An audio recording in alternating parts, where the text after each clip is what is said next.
நம்பிக்கை. வாசிப்பது ஜெயசித்ரா. அவன் மிகவும் ஏழை. தன் குறைந்த வருமானத்தில் வாழ்க்கை நடத்தி வந்தான்.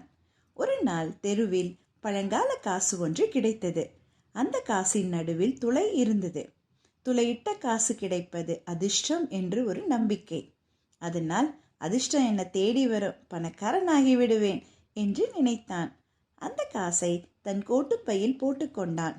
அன்று அவனுக்கு மற்ற நாளை விட அதிக வருமானம் கிடைத்தது.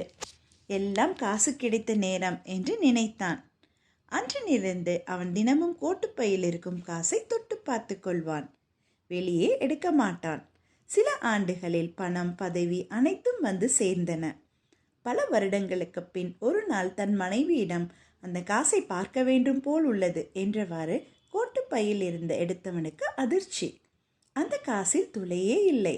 என்ன ஆயிற்று என்று குழப்பத்துடன் பார்த்தான். அவன் மனைவி சொன்னாள், என்னை மன்னியுங்கள், உங்கள் கோட்டு தூசியாக இருக்கிறதே என்று வெளியே உதறினேன். காசு தெருவில் விழுந்து விட்டது. எவ்வளவோ தேடியும் கிடைக்கவில்லை. நான் தான் வேறு காசை போட்டு வைத்தேன் என்றாள். இது எப்போது நடந்தது என்று கேட்டான். அந்த காசு கிடைத்த மறுநாளே என்றாள். அவன் அமைதியாக சிந்தித்தான். உண்மையில் அதிர்ஷ்டத்தை கொடுத்தது அந்த நாணயம் அல்ல, என்னுடைய நம்பிக்கைதான் என நினைத்தான். முன்பை விட உற்சாகத்துடன் தன் பணியை தொடர்ந்தான்.